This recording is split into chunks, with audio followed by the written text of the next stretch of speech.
დღევანდელ პროცესზე ბრალდების მხარემ გამოიკვლია იარაღების ნაწილში დაზარალებულად ცნობილი პირის ჩვენება. მოწმემა სასამართლოს მოუყვა იარაღების წართმევასთან, ასე ვთქვათ, დაკავშირებული ეპიზოდის შესახებ, რაც ახსოვდა. თუმცა დაცვის მხარის კრიტიკულ შეკითხვებზე, მაგალითად, შეეძლო თუ არა მის გარდა ამ იარაღებთან დაკავშირებული მოვლენები ვინმეს დაედასტურებინა ან გაეხსენებინა. მოწმემ თქვა, რომ ასეთი პირი არ არსებობს.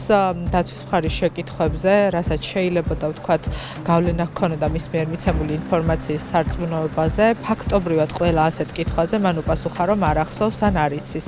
დაცვის მხარეს თავის მხრივ ამ ნაწილში წარმოდგენილი აქვს მტკიცებულება, რითაც დასტურდება, რომ რასაც დაზარალებული ამბობს, სრული ტყუილია და იარაღები, რომელზეც მიუთითებს, რომ თითქოს დავით ჩუბინიძემ და დავით მიქაძემ წაართვეს 2021 წელს და მანამდე წართმევამდე კი მათი მხრიდან იყო შეძენილი და ვითომ დააჩუქეს მას, რეალურად სხვა პირის საკუთრება იყო იმ ადამიანის, რომელთანაც კონკრეტულად ეს დაზარალებული თავის სამსახურებრივ საქმიანობას ახორციელებდა.